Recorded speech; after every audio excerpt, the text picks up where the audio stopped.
Alright, welcome to the 9-5 Gaming channel. This is the 9-5 Gaming Podcast. I'm your host, JD. Thank you for tuning in. Sorry for the wait, because earlier I was dealing with some issues, you know what I'm saying? I was dealing with some stomach issues. I was like, man, I don't want to hop up on mic and feel all bad, but I had to bring this one to y'all. I got to keep the consistency going. This is episode 2, week 2 of the 9-5 Podcast. And today we have some things to talk about regarding Starfield, also the roadmap for Xbox and PC going forward, and also just some channel updates towards the end. Maybe just an hour of your time, that I might need. We're going to conversate a little bit. We're going to talk here and there about how I feel about Starfield. Like I said, Xbox roadmap and whatnot, and also channel updates. So if you're tuned in, hey, check out my content on the channel. Subscribe if you like the content. And if you like the content, go ahead, hit the like button and continue showing the support that you can. If you stop by, say hello, say hi, konnichiwa, everything that you can, holler at me in. You feel me? I don't, holler at me in terms of endearment. You feel me? Like, not no, hey, F you. Yeah, we gonna bring the good energy. You know what I'm saying? There's good energy over here in the 9-5. Today, we're gonna talk about it. So, let me get a few minutes right quick, get myself together and prepared. You're tuned into the 9-5 Podcast. We will begin shortly.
All right, lights, camera, action. Welcome to the 9-5 Podcast. I'm your host, JD.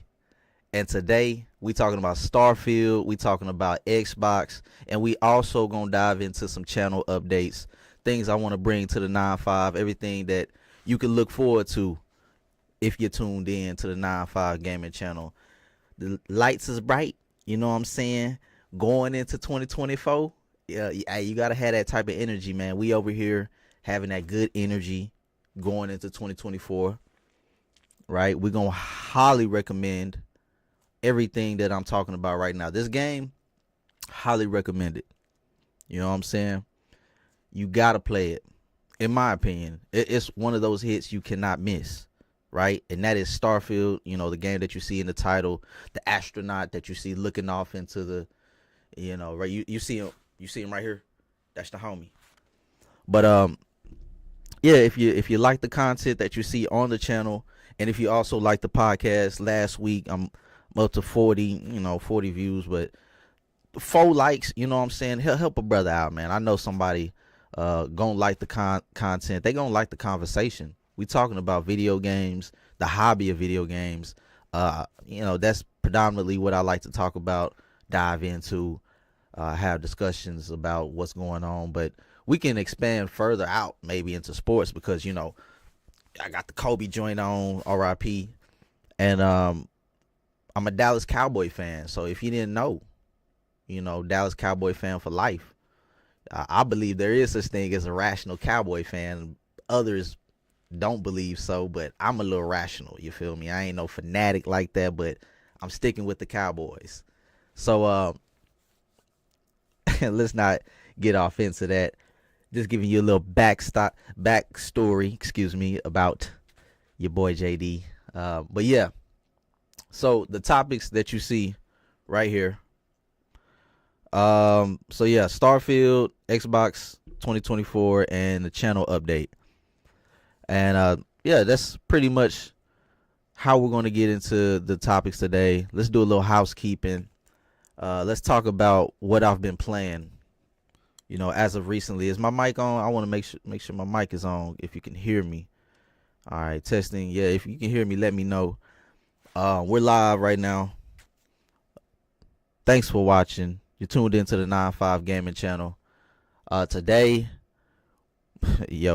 we gonna talk about Starfield. We're gonna get a little mini review of it, little impressions before the year is over, before the year of 2023 is over. So if you're watching this live stream, this is in the year of 2023. This is my impressions that I have, right? Everything that I've conjured up for the game of Starfield, right? I haven't beat it yet, so I want to give you a full disclosure. I haven't came to the end game yet, and that's because it's so much content. It's overwhelming, but it's Bethesda-like. You know what I'm saying? I got to explain my reasons later on, but let's do a little housekeeping. Like I said, so as of lately, the reason why the stream is a little later than usual is because, like I brought up earlier in the stream,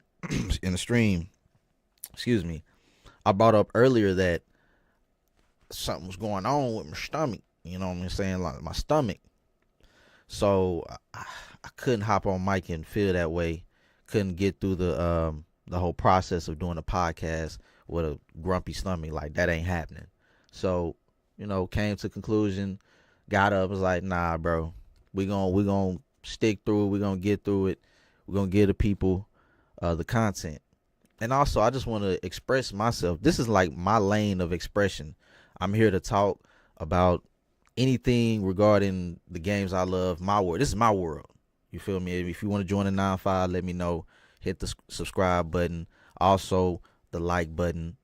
Anything that you can do to engage with this channel, I really do appreciate it. Like, you getting me in that algorithm, and I appreciate it. So, yeah. Housekeeping, like I said. I was sick. What games I've been playing? Let's see. So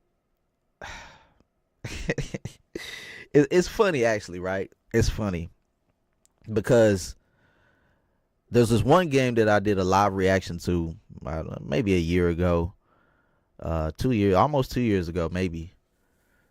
Ooh, man, time going by, bruh. It can just pass you by. But excuse me. There's one game in particular that I've been playing, Saints Row, the reboot.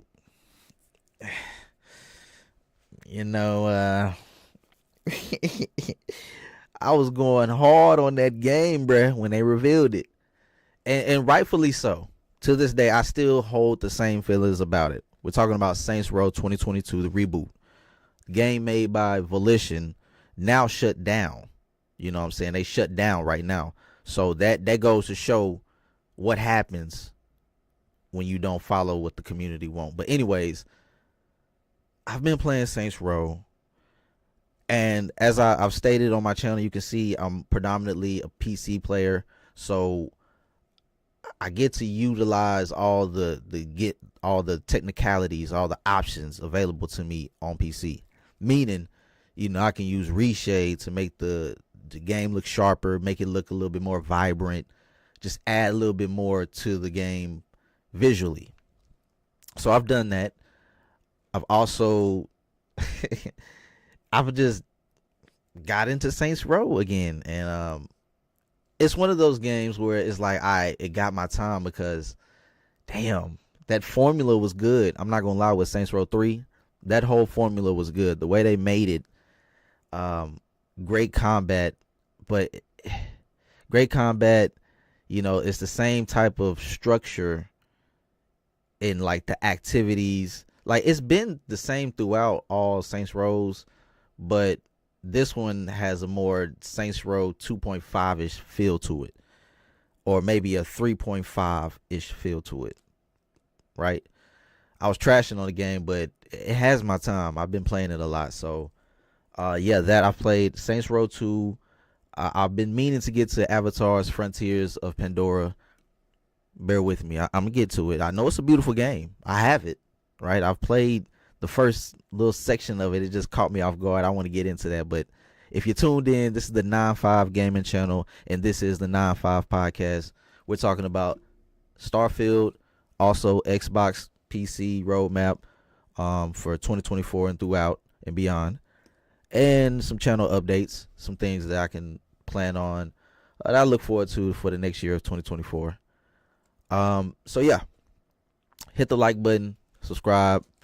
So yeah, let's get back into what I've been playing. So yeah, Avatar, and that's pretty much it. I don't really have that much time to like video game like I used to, but whenever I choose to video game, I choose Saints Row. Saints Row and Avatar. You know, I don't have that Zen game no more. I don't have a game that's I deleted all my Zen games really, because I really want to experience these new games. When I say Zen games, it's like I've put over 500 hours into, but those two games, we're not going to talk about that. No. Nah. So, yeah, let's go ahead and start off with the topics. I know that's what you've been waiting for. This is the 9-5 Podcast, and today we are highly recommended when we talk about Starfield, right? Starfield. Let me take a sip because I can't wait to get into this conversation about everything Starfield has done for me and why I gotten to this point of why I love Starfield and how I feel about, you know, the way I feel about it. Oh, all right. Let's get a little comfortable here. Boom. All right.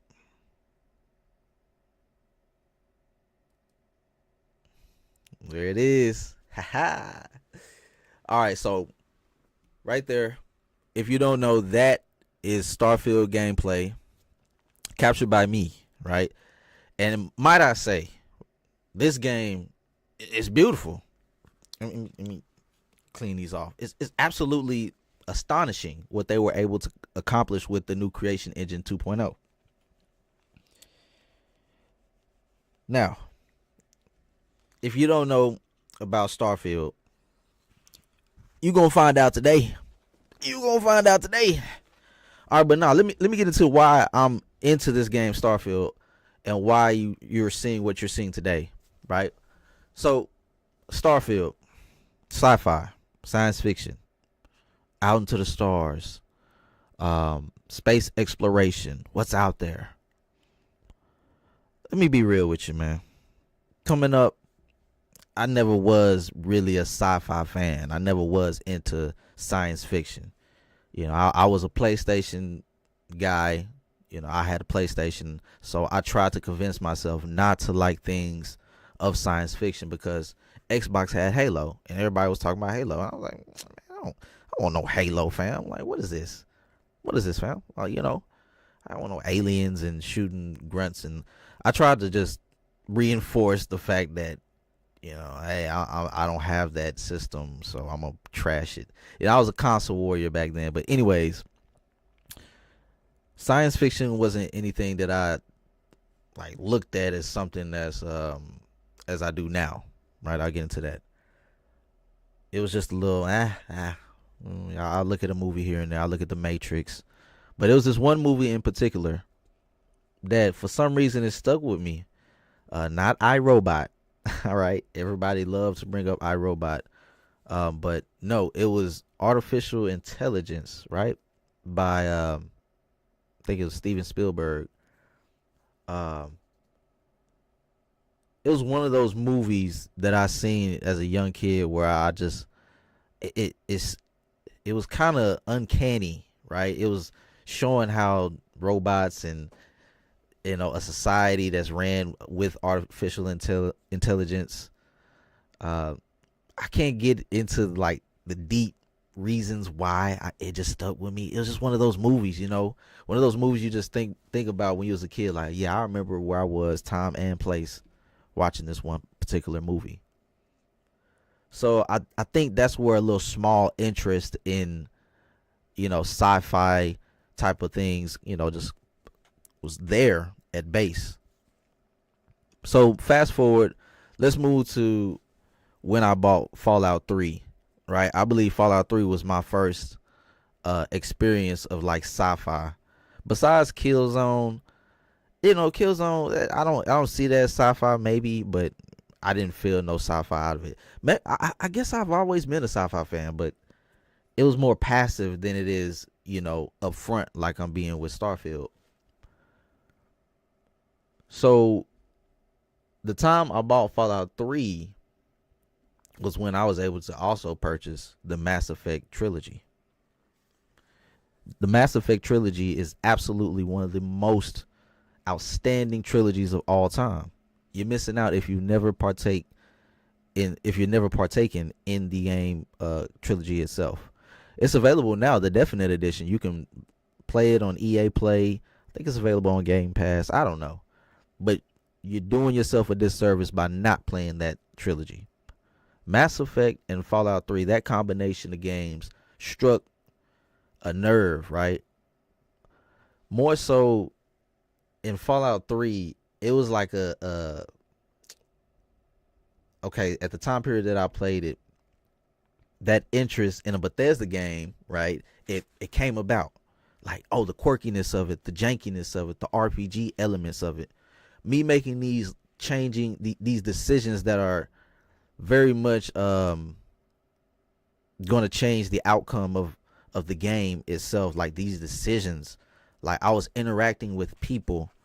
Not like, I have to be honest, when I was coming up, I never was like this real social type of person. I was always little like, hey, to myself, like, what's up, man? If we cool, we cool. But if you're not, I'm not going out my way.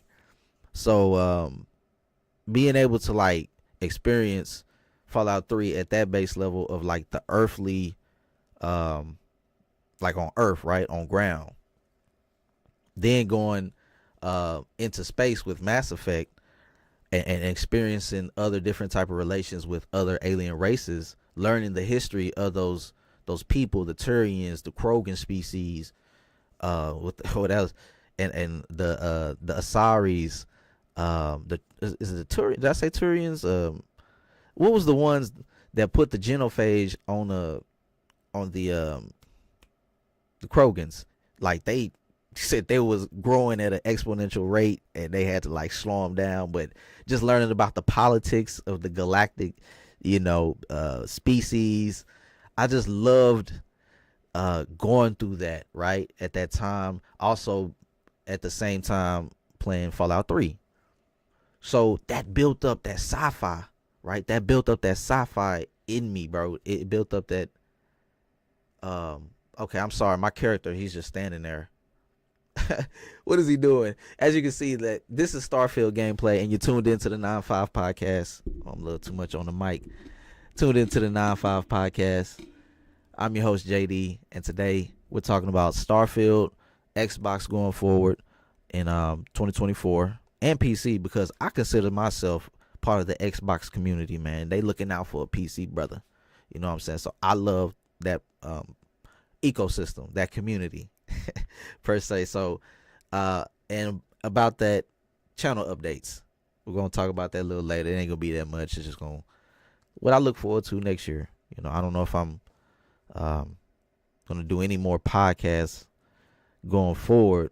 I might take a break and just pop it off next year, but who knows what information might pop up next week, something we can talk about. But yeah, so Fallout 3 and Mass Effect trilogy changed my whole perspective, right? It changed my whole interest level in sci-fi.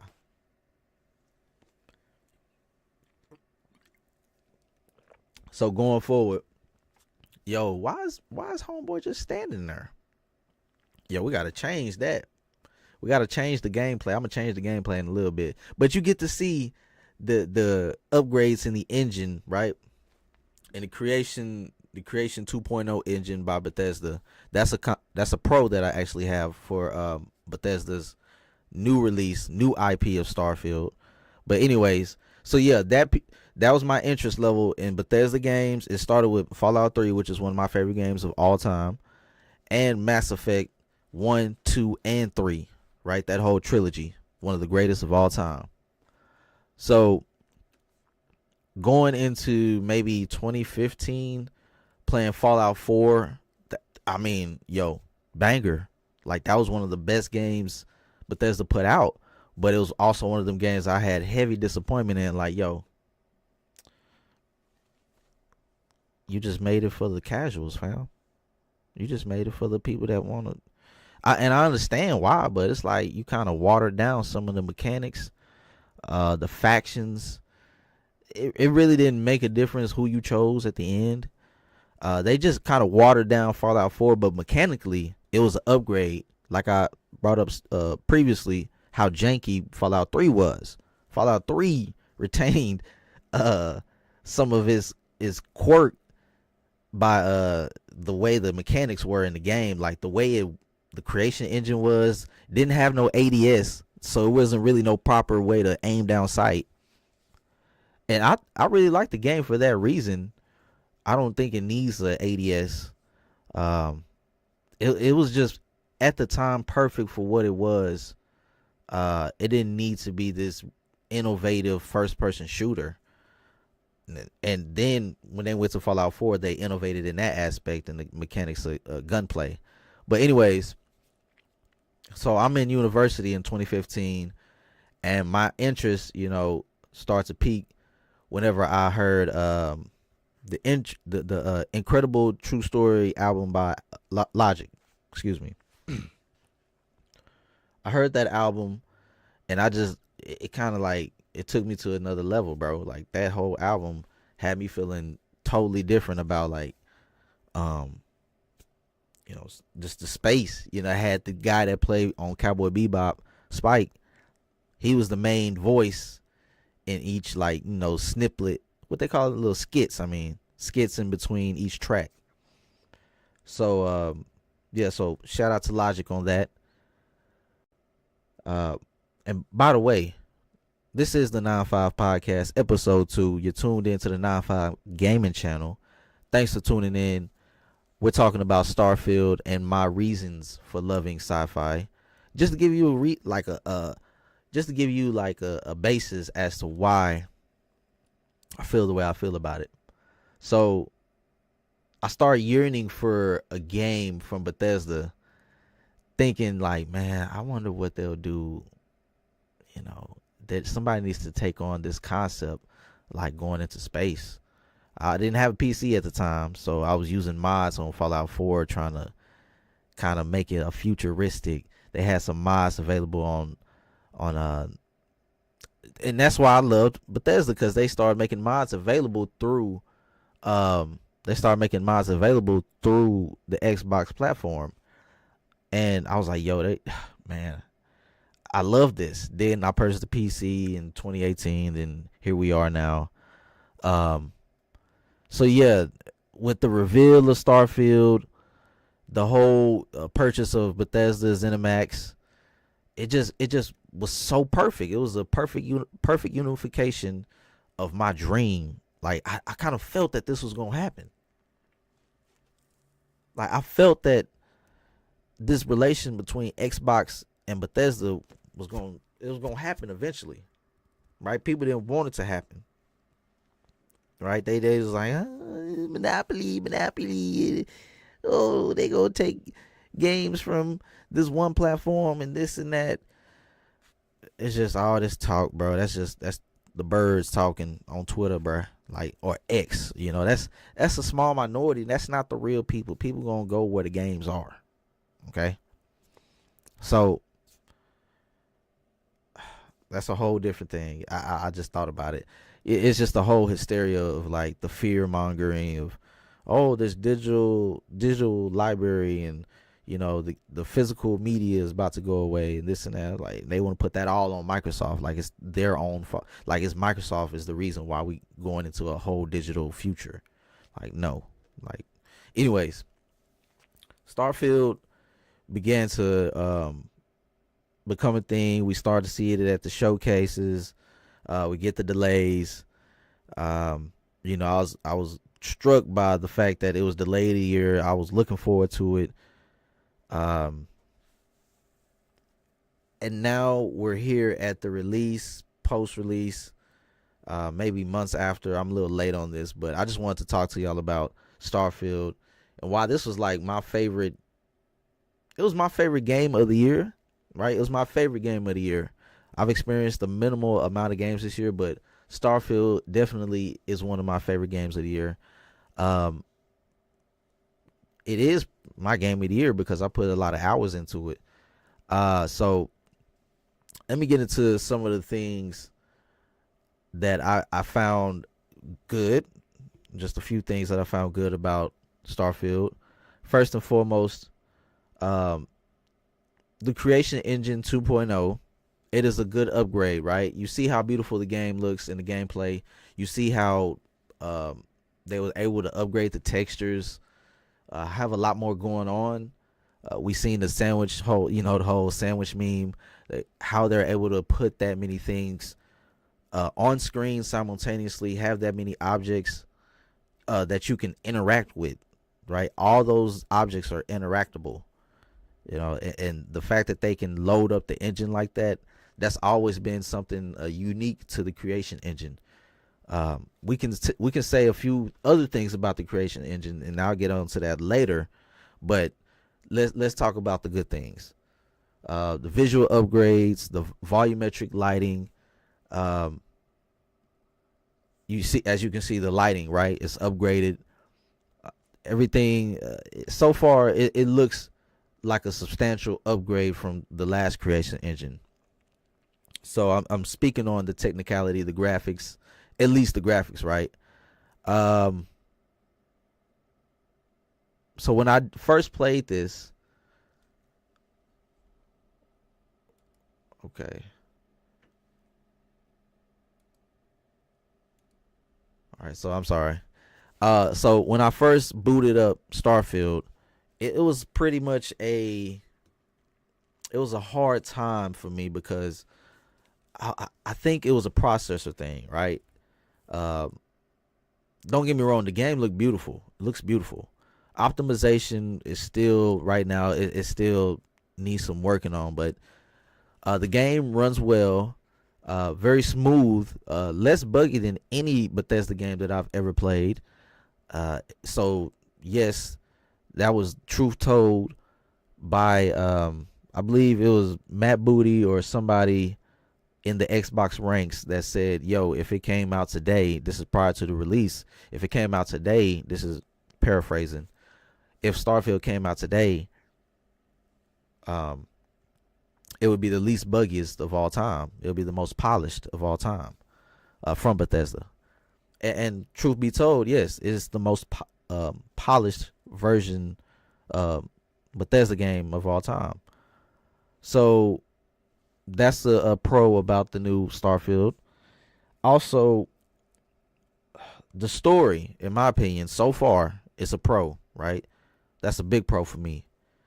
I was looking at two different philosophies within two different games. I look at Cyberpunk and I was looking at Starfield, and Starfield is more about the unification.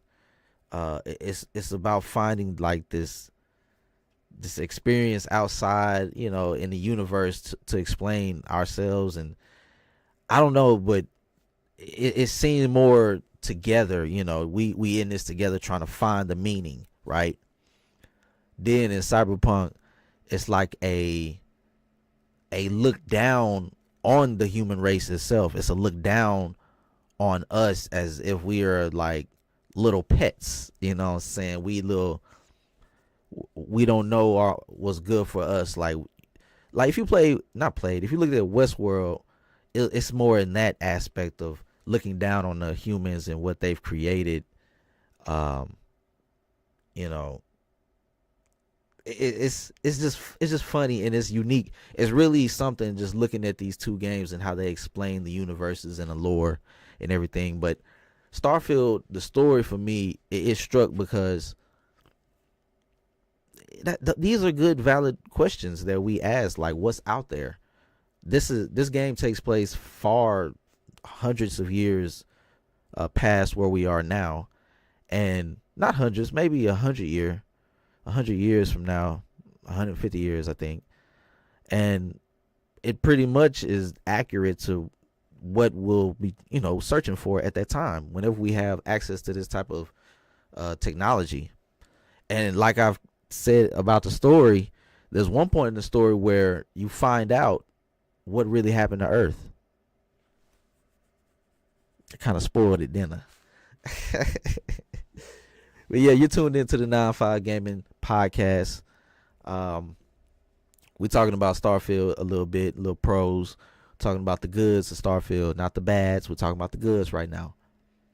And also, if you like the content, hit the like button and subscribe. We're talking about gaming on this channel predominantly, right? We're not talking about anything else. We're going to talk about it on the side. We can talk about it on the side, but right now we're talking about Starfield. So the animations are a lot better. Let's see. The gunplay is about the same as Fallout 4. Dialogue systems are great. They had this persuade system to where you have to talk to them, and you got this certain amount of attempts. It's a neat little concept. I'll give them that. The good thing about it, I'm playing it on PC, so I was able to get nice sharp visuals about the game. Oh man, I mean, it's such. Oh, let me talk about this. I almost forgot. The musical score, right? The musical score in Starfield is one of the best. It's one of the best. Now, why I say that?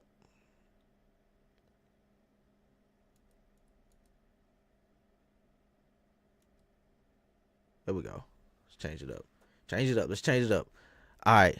The musical score, like you see right here in this gameplay. You see right here? The music that's playing, it's almost as good as the Citadel in Mass Effect. I talk to me, because I know Mass Effect. My Mass Effect players, I gotta talk to me. Whenever we roaming, like the first time we started roaming in Mass Effect 1, the Citadel, and that music kicks in. Oh, I can't replicate it as much as I want to. I want to say it. I want to do put the little tune on it. I can't do it like they did it. Yo, the musical score in Starfield, I'm surprised it didn't get any nominations at the Game Awards. Like, where they do that at? Come on, man. Come on. So, Starfield, exploring out there in the planets, the combat music. Oh, that's another thing. I love the space combat when I got used to it. Right? I was like, oh, okay, I can get with this. Another thing, I love like I said, the environment.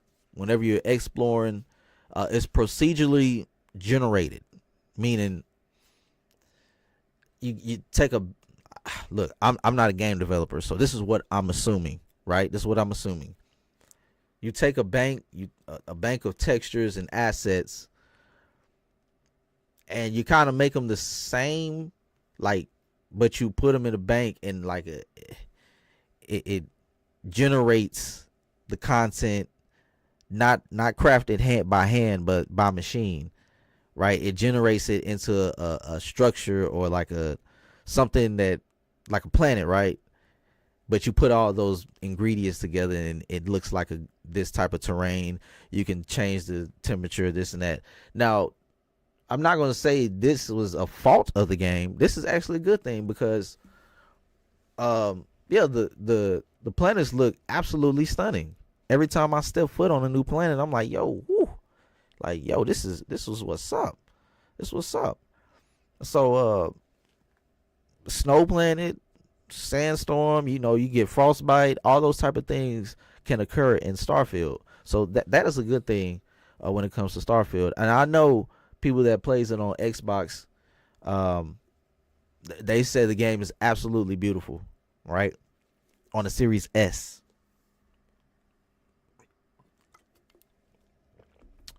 That game is absolutely stunning. So you can't deny that. You can't deny that. So we're talking about the pros of Starfield, my little mini review going into 2024. So let's talk about a few of the things that are bad. And to me, I don't want to say bad, but these are feelings that I've had. Well, hold on. You know what? Let me be a little honest. Let me see what I did here.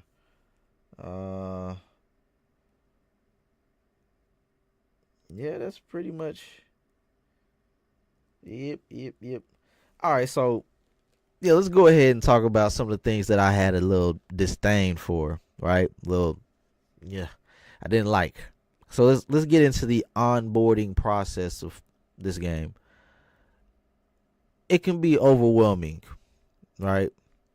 It can be overwhelming for those who don't know anything, and this is why it's like a double-edged sword. As I stated with Fallout 4, it was casualized, and I was like, "Yo, why y'all casualize it?" Okay, all right. So they got back in the lab and was like, "Okay, we gotta bring it down so everybody can just get into it with just 4 little options." Well, this game, to some degree, it's a new IP. This game, to some degree, retains that DNA, right? Of casualized 4 options. You choose 4 options, and you keep going. I'm not referring to onboarding of like, oh, I don't know what to say in these conversations. Like, I don't know what to say to these people in order to keep going. It's a matter of like, I've said what I said to these people. Now, game, show me where I need to go. Like, in the first section of the game, you're like a miner, and the miner, you're trying to find out like, what the hell just happened to me, bro? I put my hand on this mineral or whatever, and now I'm just tripped out. I started seeing things. I started feeling different. I'm a little different now. So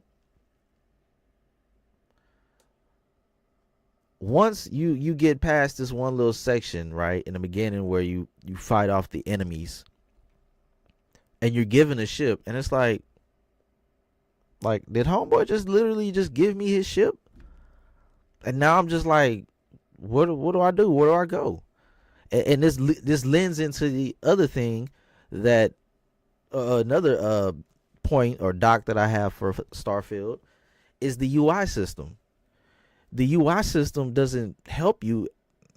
It doesn't really give you a hand, when it comes to figuring out what the next objective is. Also, navigation through the menus, it's a little difficult. You feel me? Like right here, I don't know if I have the mod installed, but as you can see, I don't know what's. Oh yeah, we going toe to toe with homeboy. We going toe to toe in this gameplay right here. It shocked me. I'm sorry if it's a little spoilers. This is spoiler cast. This is the 9-5 podcast, episode 2, and thanks for tuning in. If you're here, hit that like button and subscribe. We're talking about Starfield. We're talking about Xbox going forward, and we're also going to talk about a few channel updates. Excuse me, that I plan to get into. Right, I plan to do for next year. So yeah, Starfield UI system. Man, come on, bro. I had to install something on Nexus to make sure it's better. It was pretty bad in navigating how we engage. Hold on, make sure. Yeah, and how we engage the game, right? Optimization, bro. This is a side effect of being a PC gamer. Optimization, absolutely, absolutely okay. It was absolutely okay. It was okay, right? And I've never. This is my first time like downloading a day one downloading a Bethesda new release. This is Bethesda Game Studios, the people that make Fallout. They Fallout 76, yeah. But yeah, I didn't purchase that on PC. I'm talking real deal. This is the first game. Ooh, say, look, homeboy right here is getting the works. Hey, homeboy wasn't letting up. And if you play Starfield and gotten to this point, you know who he is. And that's why it's like so intriguing, the story, and I love that about Starfield. But onto the optimization, the game didn't have DLSS 2.0 or 3.0 moment of release, as it should have, or FSR 3.0. And I believe now it's implemented, post release by update. But come on, bro, come on. It should have been there day one. But I haven't re-downloaded it ever since they released the new patch. I need to get into that. I'll probably talk about that in a 2024 update on how I feel about Starfield. We'll probably get to that a little later. But right now, optimization was a thing for me that kind of hindered my outside experience. Because I noticed whenever I'm inside, I was able to get high frame rates. But when I'm outside, it kind of tanks maybe 10 FPS down, because maybe it's a lot more going on. I don't know. But optimization, that was a big thing that kind of hindered my experience. Let's see.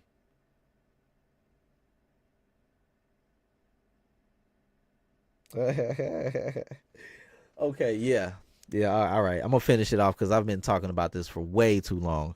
Been talking about it for way too long. This is Starfield, and I care a lot about it. I've been 30 minutes in on this. So wrapping it up, Starfield. One thing about the fact that it is procedurally generated is the fact that y'all claim all of these planets, right? 1,000+ planets. We got 1,000 planets, procedurally generated. Claim to be accurate based off of what NASA's saying. 1,010% of them are, I guess, have the possibility of having life forms on it. So the thing about this, in this case, Bethesda done got in the way of themselves, right? By implementing this idea of like every planet has to have a mining outpost or something of like, damn, somebody already been here. Like the idea of like, oh, these planets have already been explored. Like, oh, there's a mining outpost, or here's a base here, just for the simple fact of like having that, oh, the player needs somewhere to explore, right? They need somewhere to find a little point of interest to move towards every time they land on these planets. So like, it kind of defeats the whole purpose of feeling like this pioneer, like this person that's seen it first, done it all, done it first, stepped on this planet first. I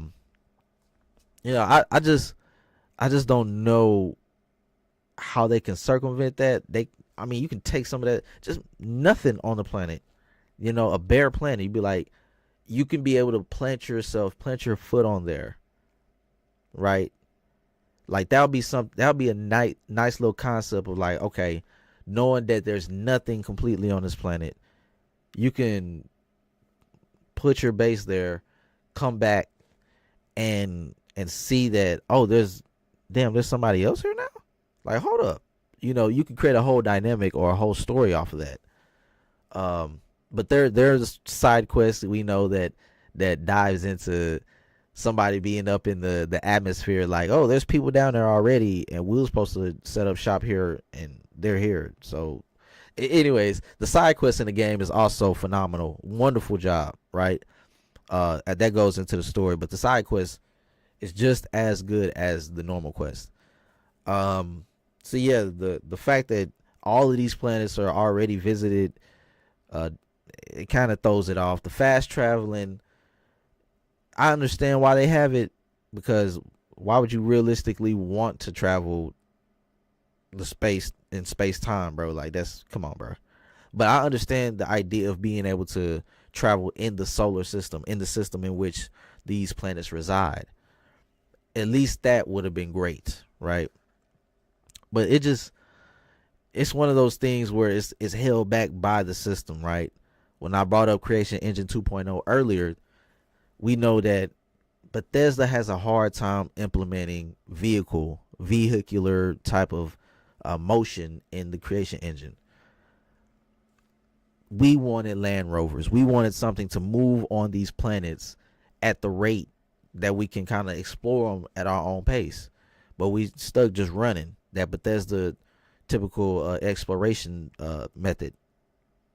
That just explore caves and move, that whole Skyrim-esque, that whole Elder Scrolls-esque, right? So, yes, Creation Engine 2.0, that's one of the docks, another dock. It's like, dang, y'all upgraded, but y'all still can't do it. Y'all still haven't implemented some type of vehicular movement. We're going to see how they keep adding to the engine, see where they go with Fallout 5, and also, of course, Elder Scrolls 6. But Fallout 5, that's going to be, it's going to be crazy. I'm probably going to be 40 by the time that come out, but who knows? Who knows? So, topping it all off, right? Pause. You tuned into the 9-5 podcast. This is episode 2, and we're talking about Starfield. And this is the gameplay that you're seeing. This is Starfield itself.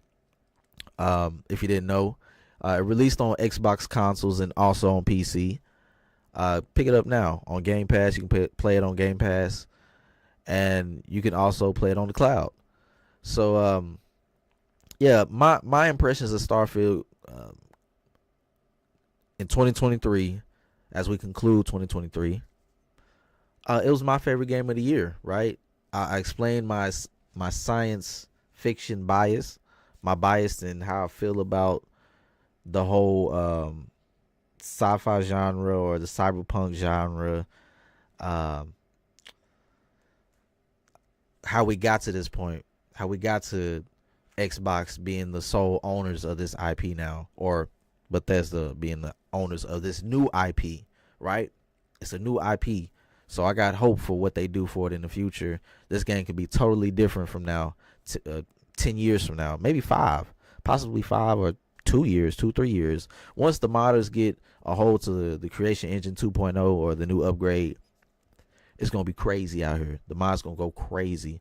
This game going to look completely different. All right, so my impressions, like I said, my favorite game. I don't want to put a number on it, but I highly recommend, right? Highly recommend you play Starfield. Coming from the one and only JD, right? His word don't get any better than that. So, that's all I have to say about Starfield for 2023. Pick it up now so you can see for yourself. It is the interstellar type of Bethesda experience that you can ever get through, that you can go through. Available now. So, let's throw the Lokes back on because things are getting pretty bright for Xbox. Don't you say? Yo. Because I got this one picture, right? I got this one picture. And it has all of the titles, all of the studios the things that they're rumored to be working on or confirmed to be working on. So let's go ahead and check it out right quick. Let's go ahead and check it out. Let's check it out right quick. Oh, what is that playing? Oh, wait a minute. Is this the Xbox Awards? Wait a minute. Is that Jeff Keighley himself? I just seen the Xbox Awards not too long ago. He was up. Oh. That's the Game Awards. Okay, my bad. It seemed like the Xbox Awards, right? But nah, I just have it on replay because we got quite a few surprises at the Game Awards from Xbox first party studios and a whole lot more from the Game Awards. So talking about Xbox going forward, man, they got so many studios at hand, and they just got to worry about how they're going to release these games, right? How they're going to space them out, because you got to think about it. The year of 2025, everybody is, hey, what we gonna do? Hey, call the investors, bro. Hey, let them know we got to line this up. We got to make sure we strategically put this down, because we not gonna fluster this opportunity because we was ignorant enough to release the game next to GTA 6. So that's what I'm saying. In 2025, hey, you gotta buckle up. You gotta be like, nah, let me push it out a little bit, push this date out a little bit further, right? Microsoft, bro, it's so many games that they have at hand with Xbox, so many IPs. Barring that, the picture that I'm going to bring up in a little bit, I don't think it even includes Activision Blizzard King, the newly acquired studios, or a lot of studios that Microsoft was able to get done. See, I'm a PC player, bro. I got to let you know. Microsoft going to look after me. PlayStation, man, y'all abandoned the PC player, bro. I mean, only been on PC since 2018. But y'all not looking after a brother, man. Y'all released a few games, but come on, bro. I need that Ghost of Tsushima. I need that on the PC, baby. I need that. But hey, my prediction is, let me get off track real quick. My prediction is, whenever they reveal Ghost of Tsushima 2, they're gonna be like, hey, yo, we got the definite edition of Ghost of Tsushima 1 coming out on the PlayStation 5 and PC. Woo!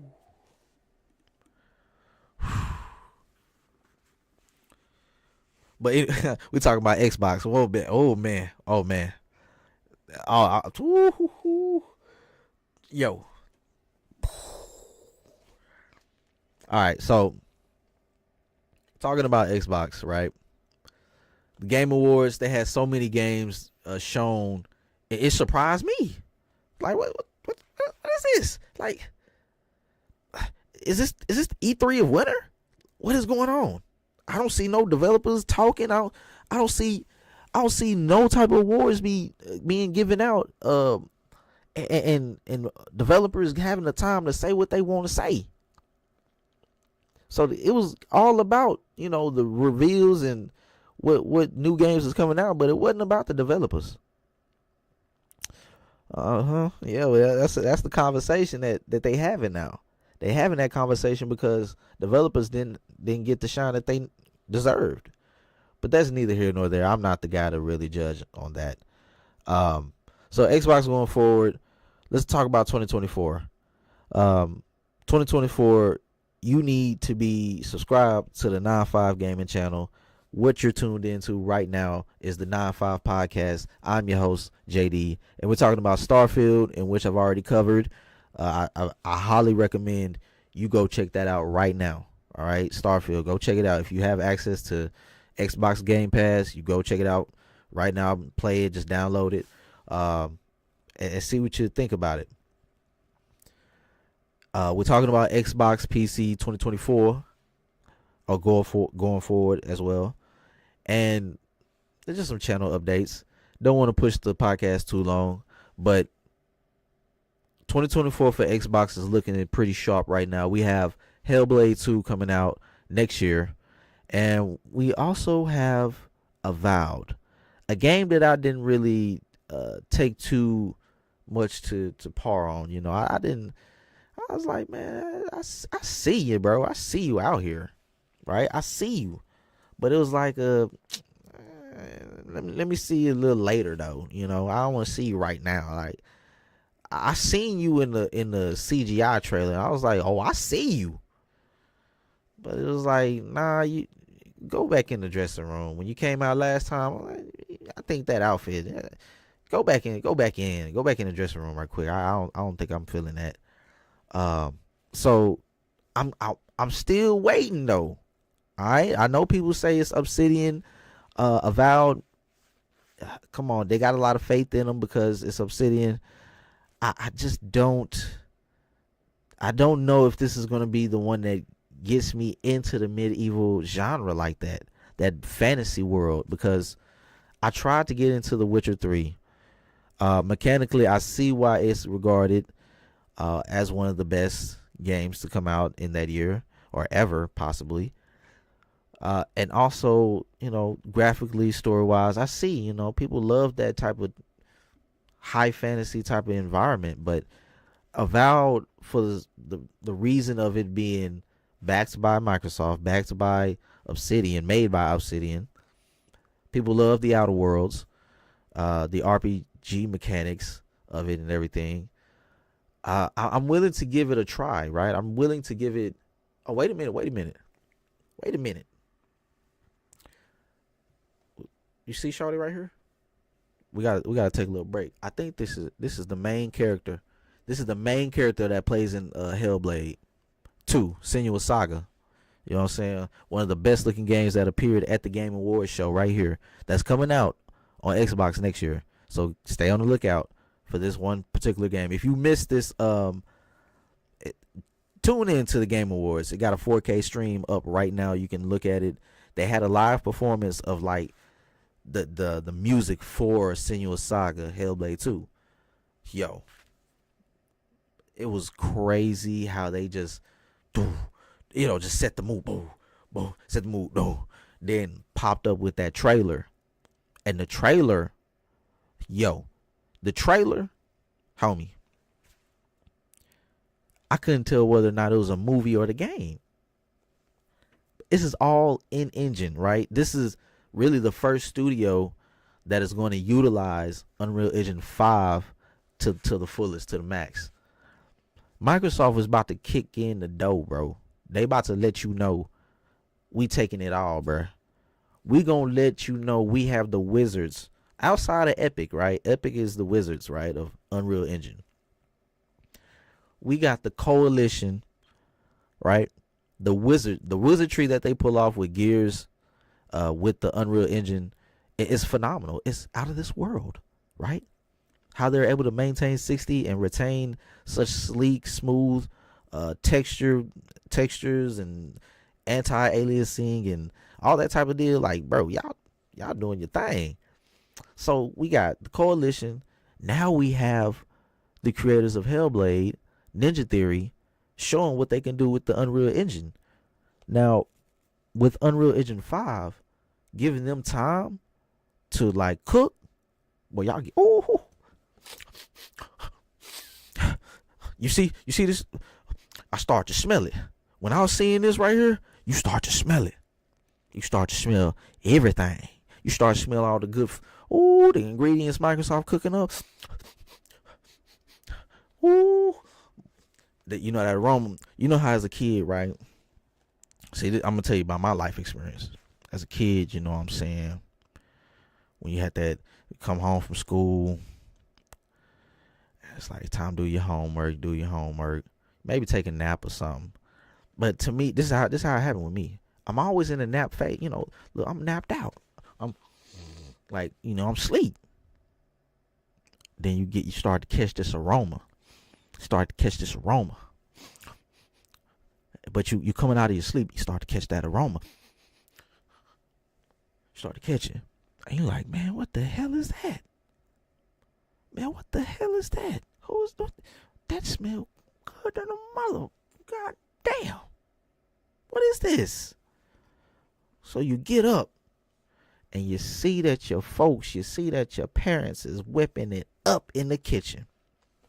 Oh my God. It makes your day. Especially when it's a Friday too. Oh, bro, you ain't got school tomorrow. Oh, bro, we finna eat and game. No worries. No worries. And that's one thing I want to say to the Xbox fans, bro. Stop your worrying. Right? When we talk about Hellblade, like you seeing right now.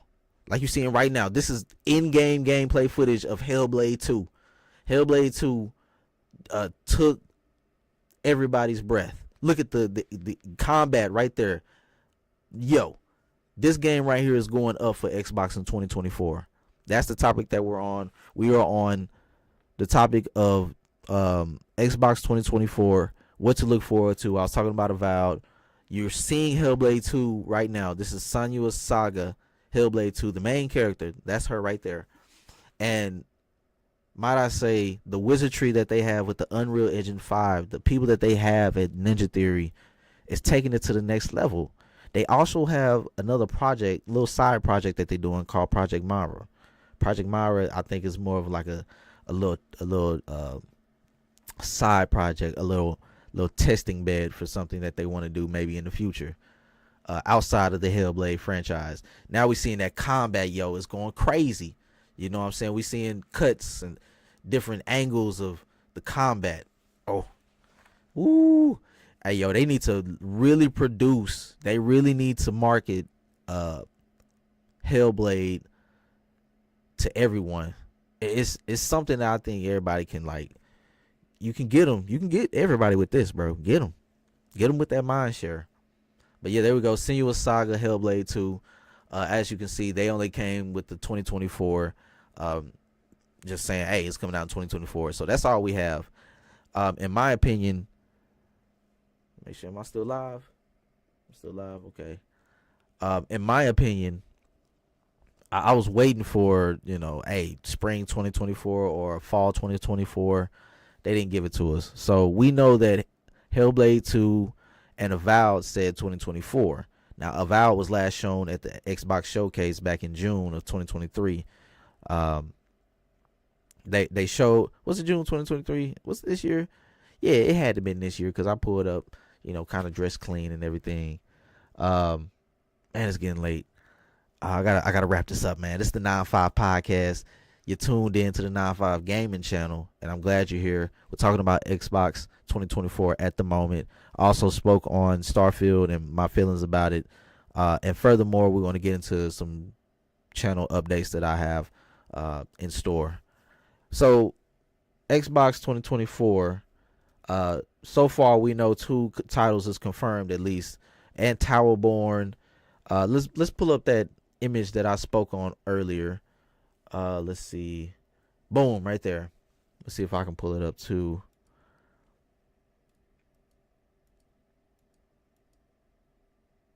Close that.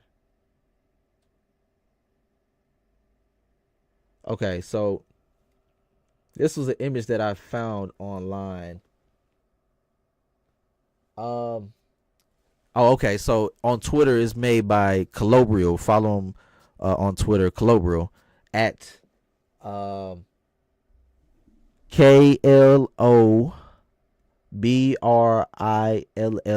Colobrio. He made this graphic here that you see, showing pretty much everything that is in store for Xbox. Let me move my handle right quick, or just take it off right quick. Boom. Everything that is in store for the Xbox brand Studios roadmap, right? So he went all the way back to 2020. So we can talk about a few of these titles, of course, that I was able to play. So of course, I was able to play Forza Horizon 5, of course, Halo, Deathloop. I mean, they got so many games. Ghostwire. So let's just fast forward to 2023, right? And we have Starfield in 2023. It's the white bar that you see in the middle. The white bar, currently ongoing projects. At the bottom, as you can see, it says currently ongoing projects 2023. So what came out this year for Xbox? Let's talk about 2023 for Xbox. Hi-Fi Rush, the Golden Eye re-release, I guess. Age of Empires 2, Ghostwire Tokyo, the final version, I guess, the one that came out on Xbox. Minecraft Legends, Redfall, Quake 2 Remastered, Age of Empires 4, previously spoken on Starfield, Forza Motorsport, now newly acquired studio Call of Duty Modern Warfare 3, and the Killer Instinct remaster. Right? So, quite a lot of first party releases for Microsoft in 1 year, but people going to highlight the main first parties that we like to, talk about is Forza Motorsport, Starfield, and Hi-Fi Rush, right? They got quite a few nominations. I don't know if it won anything, but it got a lot of nominations at the Game Awards. Yeah, we all know the situation with Redfall. I highly disappointed. We gonna let that one just happen and take that L and move on, bro. That was a crazy release, man. That was something to witness, bro. I'm glad I didn't purchase that Jane. I'm glad I didn't do that. But yeah, we're gonna focus. So yeah, they want to say Hi-Fi Rush, Redfall, Starfield, Forza Motorsport were the big releases, but now with the newly acquired Activision Blizzard, we have Modern Warfare 3. So quite a year, bro, for Microsoft. We've seen that console sales may be down, but that's not their emphasis. That's an old metric used to talk about, who's getting what, who's getting the most, who's getting the loot. So yeah, revenue has been up. Software services have been up for Microsoft or Xbox in particular. So because that's where it's at, the engagement services. So going into 2024, as you can see, it has Towerborn, Ara, what's that? Yeah, Ara History Untold, Flight Simulator 2024. As you just seen, Hellblade 2 and Avowed, right? So that's all we know for first party from Xbox. And they also have some unconfirmed titles. We don't even know what Activision Blizzard is going to do. Maybe 2024 is the year we start to see a drip feed of Activision Blizzard titles in Game Pass. Contractually, I believe they don't have they can't just drop every Activision game into Game Pass.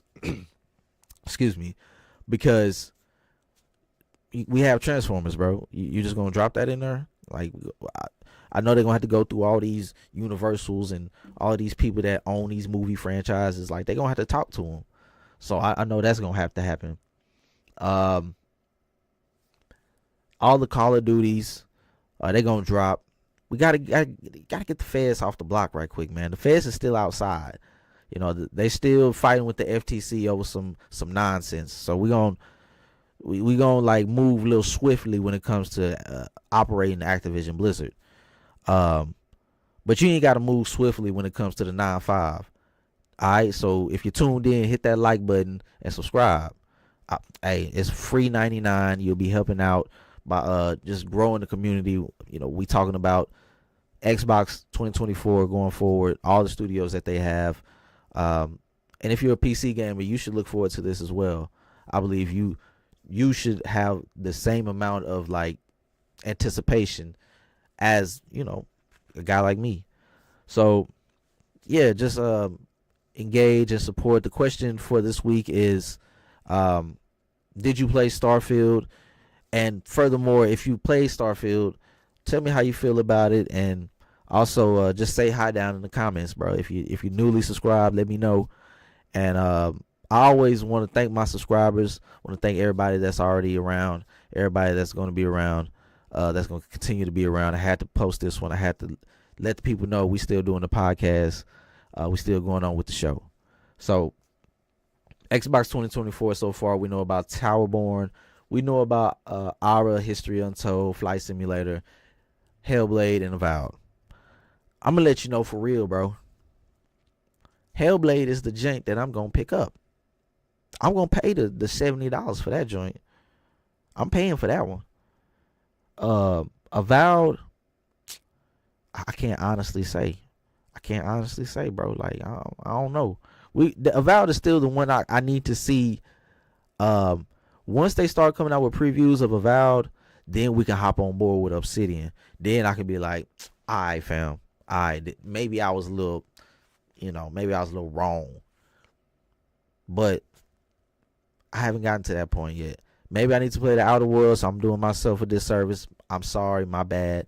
I need to get on Outer Worlds. I got it.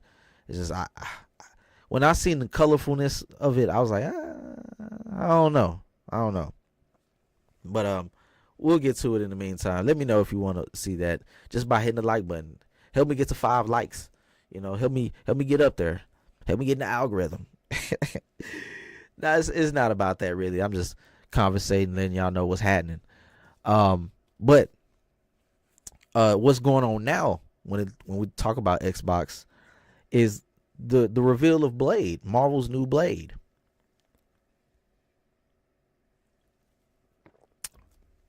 The conversation around Blade is not about what the game could be. The conversation about Blade is more so about what console is it going to play on. Is it going to be on this specific console? Like you people, and it's coming from both sides, bro. I don't like this. Oh well, it has to come out. It has to come out on a PlayStation. We needed Haze to come in the PlayStation. We needed it over there because they didn't put a logo at the end. Although Bethesda does that on most of their, title reveals. Then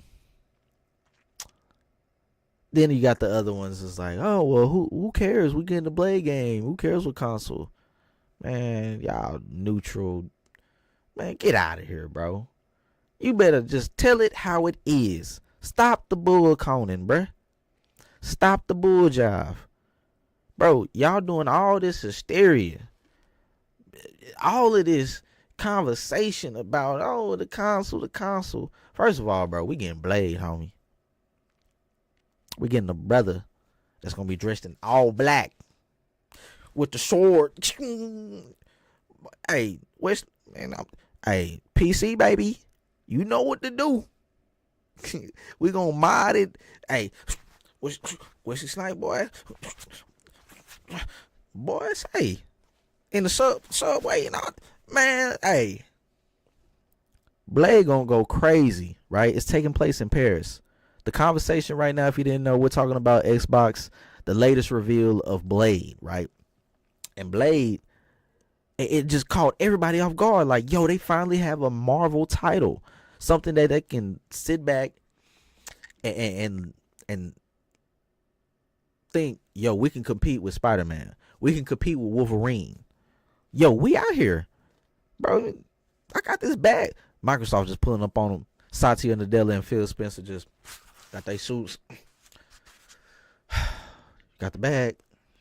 Yeah, homie, it's all good. I got the bag. Pull up on them, drop that bag on them. All right, so this is what we gonna do. I got Arcane Lion, known for making Dishonored series. We got a studio that can do Blade for you. Boom, pitched it to him. Now we have a Blade game to look forward to. Yo, it's gonna go crazy. All right. So I'm talking about Xbox going forward. I spoke on 2024 with Avowed and Hellblade 2. Those are my two, main two titles that I want to see come out next year and want to actually try out. But going forward, like I was talking about, Blade, a third person, over the shoulder, dark, mature game.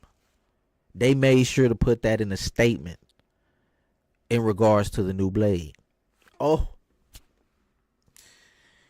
yo, the fact that they wearing that on their shirt, bro, letting people know that's what it is. I don't need no bars held. I need just edginess. Edgy, bro. I need this to be the edgiest title, right? Ooh, Blades, these niggas, your neck, bro. They get a hold to your joint. It's a wrap. I want to see it all though. All of that kind of stuff. I don't want to see no dang tomato paste. I don't want to see no ketchup. I want hey, shoot, guts. No, I'm saying, bro, I need to see it happen. Dismemberment, everything. Maybe I'm a little crazy, but it's a video game, bro, and this is Blade, vampires, right? Just that alone in itself, right? I understand when people do say, "Oh, we getting a Blade game, so why does it matter?" Don't say that, bro. Don't say that. Why you putting that into the ether? Why you moving like that, bro? Just be straight up and say, "Yo, y'all bugging. It's coming to the Xbox platform, PC, and cloud. Period. Why do I have to appease to y'all? Y'all entitled." Like, come on, bro. Move along. Shoot. Like, these are the paying customers right here. Now, if you talking about bread, since y'all want to say, niggas, since y'all want to say, oh, bro, y'all renting games and this and that.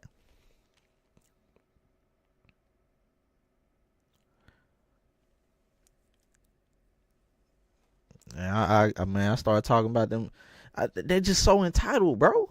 People so entitled, man. They just go get some money and get the system. If you really want to play it that bad, quit complaining about it, bruh. Quit complaining. Just go get it. Go get it. If you want something, go get it, bruh.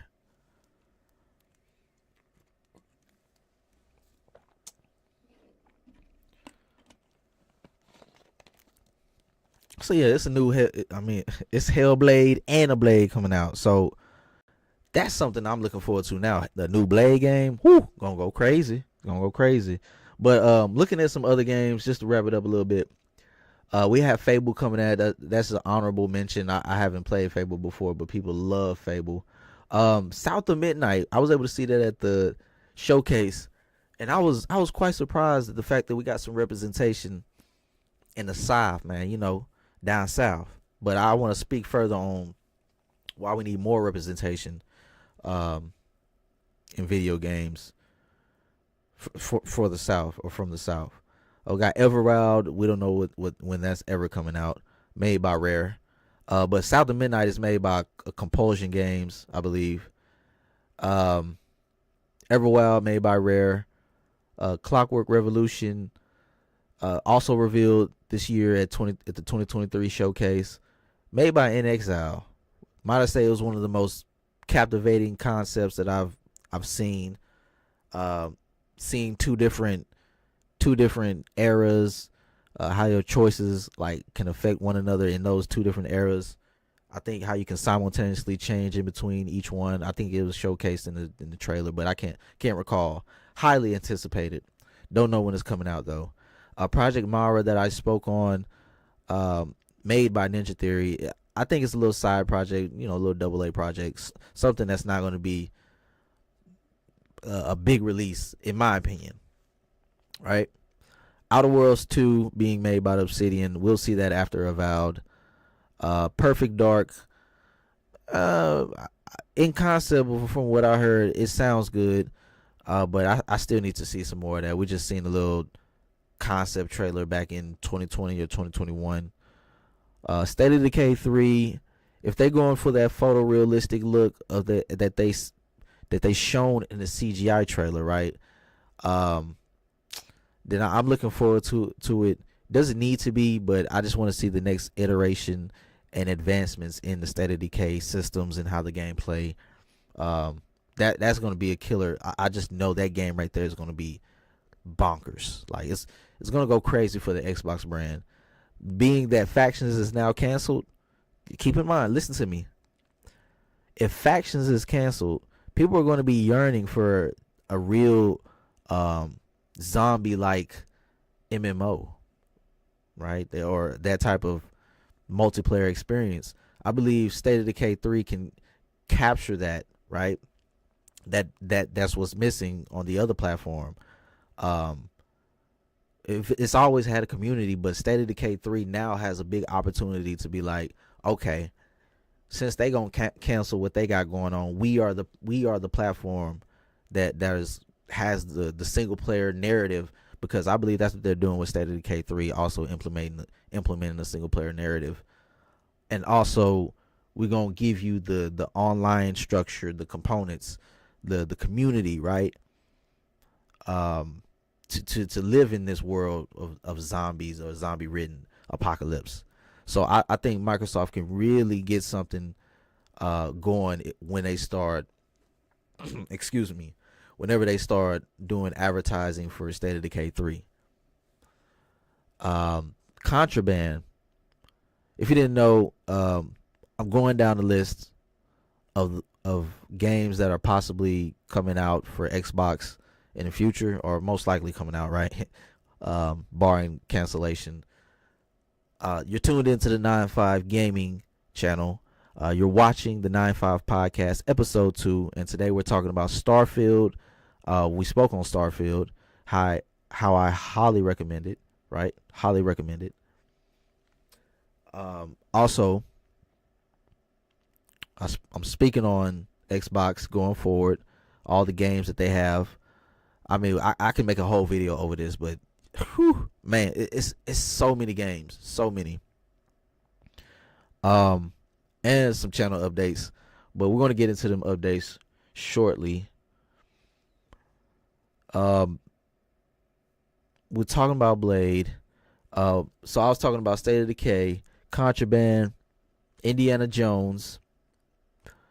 Oh, well, speaking on Contraband, it's quite surprising we haven't heard nothing about that game in a while, right? I'm looking for something from Contraband in spring at least. Like, I need a word on that game. If you don't know, Contraband is being made by Avalanche Studios, the people that I believe, is it the same people that was behind the Just Cause, or the same people that made Mad Max? I don't know, but the concept of it being a 70s time period heist theme type of game set on a Vietnamese, I think there's rumors, but it's set on like an island, like a Vietnamese island where y'all, smuggle out things, or I don't know if you can be narc or anything, but yo, the concept sounds cool. We don't get many games in the 70s like that. Last one we got that I really put hours in was Mafia 3, right? So I want to see where that goes. Indiana Jones, confirmed to be Xbox exclusive through the FTC documents, all the things we've seen in that case. I want to see what Machine Games is doing since they put the Wolfenstein series on ice. Gears 6, like I brought up, they're just wizards. The Coalition, they're just wizards with the Unreal Engine, and I just want to see how they just take it to the next level with Unreal Engine 5. Man, we got a lot to look forward to when it comes to that engine from Microsoft, the studios in Microsoft in-house. Elder Scrolls 6, what can I say? It's gonna go crazy. I don't play Elder Scrolls, but I know people are gonna go wild for that game. Absolutely crazy. Another game that was revealed at the Game Awards was OD, being made by Hideo Kojima. And the big surprise was Jordan Peele coming out, being on stage, letting us know that him and Hideo is working alongside other people on OD, Project OD from Hideo, a game that is being made exclusively with the Xbox Game Studios. It's a project that him and Xbox have been working on for a little while. I mean, it's a horror game. We seen some footage of MetaHuman, Unreal Engine 5. I mean, I want to see what it turns out to be. Like I don't know what it is. We'll see what type of experience it is. How it blends probably cinema and movie cinema and gaming. We'll see where that goes. So many other titles, man. They got a lot of live service. Those are live service titles. Call of Duty, Diablo, Fallout 76. We can speak on Forza. We don't know when the next Forza is going to come out, or at least the Horizon. I can see that possibly being a 2026 title.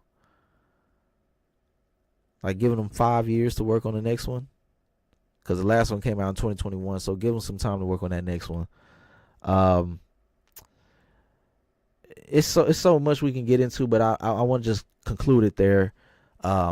A lot of games to look forward to, so keep it marked on your calendars. 2024, I'm hungry 2024, we have Hellblade 2 Senua's Saga, or Senua's Saga Hellblade 2, and we also have Avowed. Those are the two games that I'm looking forward to, right? The two that I'm looking forward to.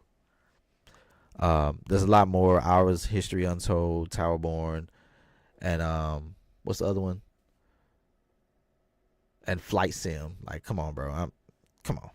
I mean, maybe Towerborn gonna look good in ours, but come on, bro. I'm not.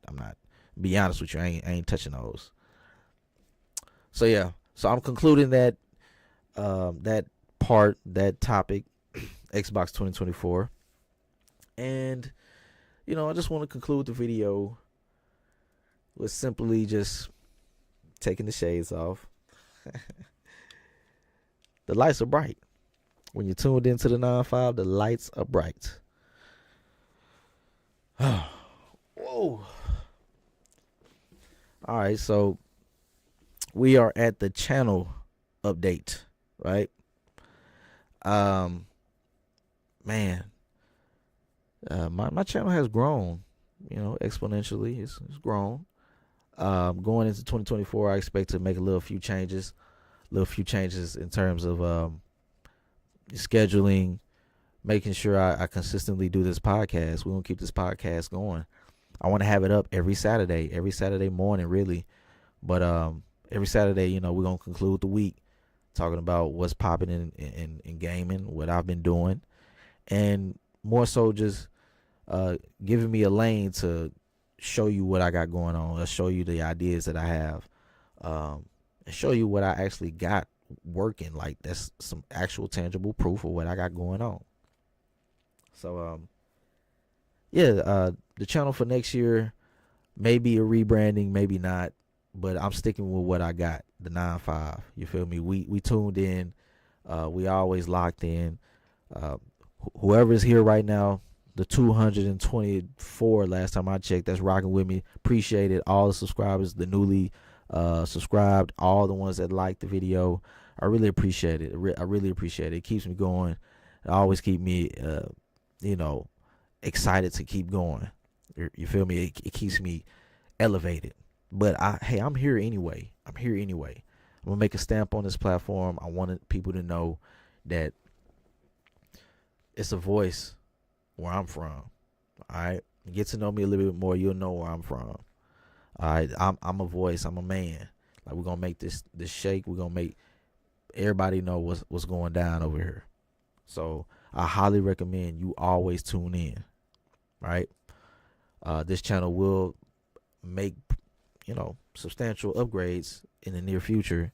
But I really just enjoy myself. Just talking with y'all. Just the podcast format of me just having commentary every week. I'm trying to get to at least streaming some video games, but if I can just bring y'all the podcast every week, that's good enough for me at the time that I can work. You know what I'm saying? I got to make some time for the people that's supporting me. So I really appreciate it.